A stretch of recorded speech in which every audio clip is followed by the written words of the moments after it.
হঠাৎ করে টাউন হলের নাম পরিবর্তন করার প্রয়োজনীয়তা কেন দেখা দিল সেই প্রশ্নটাই তো আমি এর উত্তর খুঁজে পাচ্ছি না। আর প্রথমত টাউন হল আমাদের আগরতলা ঐতিহ্যের সাথে জড়িত। আমাদের ঐতিহ্যবাহী টাউন হল, এর বয়স 1985 সনে তৎকালীন রাষ্ট্রপতির হাতে এর যাত্রা শুরু হয়েছিল। আর প্রত্যেকটা শহরই, পুরনো শহরগুলো একটা করে টাউন হল থাকে, একে টাউন হল বলেই পরিচয় দেওয়া হয়, সর্বত্রই আছে।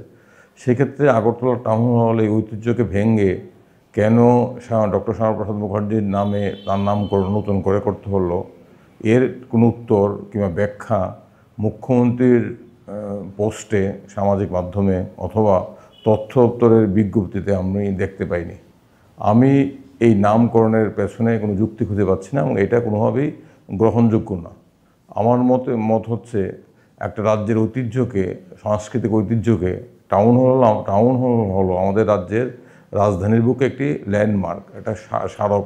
এখানে আমাদের সংস্কৃতির পীঠস্থান বলা যায়। এখানে সংস্কৃতি চর্চা হয়।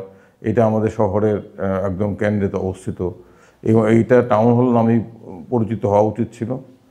একে শ্যামাপ্রসাদ মুখার্জির নামে নামাঙ্কিত করে রাজ্য সরকার ঐতিহ্য বিরোধী কাজ করলেন।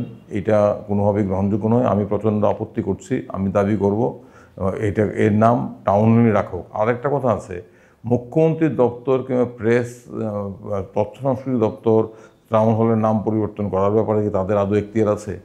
আমার তো মনে হয় এটা করার ক্ষেত্রে আগরতলা পৌরসভার এখতিয়ার থাকা উচিত, কিংবা সমস্ত অংশের নাগরিকদের মতামত নিয়ে নামকরণ পরিবর্তন করার কথা চিন্তা করা যেতে পারত। কিন্তু যেভাবে একতরফাভাবে শ্যামাপ্রসাদ মুখার্জির 125তম জন্মদিন উপলক্ষে টাউন হলকে রাতারাতি নাম পরিবর্তন করে ডক্টর শ্যামাপ্রসাদ মুখার্জির নামে নামাঙ্কিত করা হচ্ছে, এটা গ্রহণযোগ্য নয়।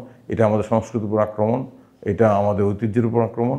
এই সিদ্ধান্ত পুনর্বিবেচনা করে বাতিল করা প্রয়োজন। আর একটা কথা হচ্ছে, ডক্টর শ্যামাপ্রসাদ মুখার্জি জনসংঘের নেতা, হিন্দু মহাসভার নেতা ছিলেন। স্বাভাবিকভাবে বিজেপি দল ক্ষমতায় আছে, তারা যদি মনে করে তাদের নেতার প্রতি তারা শ্রদ্ধা জানাবে, কোনো স্মারক তৈরি করে, সেটা করতেই পারে।